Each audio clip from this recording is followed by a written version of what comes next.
গোপালগঞ্জে বাস, easy bike ও ভ্যানের ত্রিমুখী সংঘর্ষে একজন নিহত হয়েছে। এ সময় আহত হয়েছে আরো 5 জন।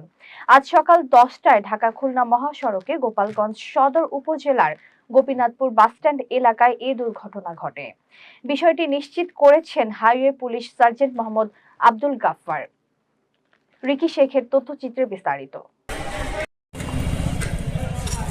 ঢাকা থেকে ছেড়ে আসা মঠবাড়িয়াগামী ফাল্গুনী পরিবহনের একটি যাত্রীবাহী বাস গোপালগঞ্জ সদর উপজেলার গোপীনাথপুর বাসস্ট্যান্ড এলাকায় পৌঁছালে রাস্তার পাশে দাঁড়িয়ে থাকা ইজি বাইক ও একটি ভ্যানকে পেছন থেকে ধাক্কা দেয়। ঘরে বা ইন্ডাস্ট্রিতে ম্যাগনেস্টার কেবলস, বিশুদ্ধ কপারের নিরাপদ কেবলস, আপনার নিরাপত্তার সঙ্গী।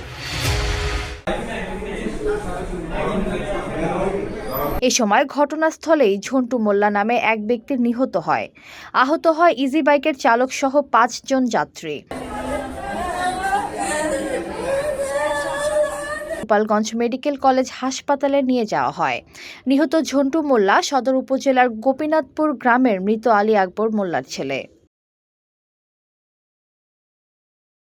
এতক্ষণ আপনাদের সাথে ছিলাম তামান্না ইসলাম তন্নি। প্রতিদিনের নিউজ আপডেট পেতে আমাদের সাথেই থাকুন।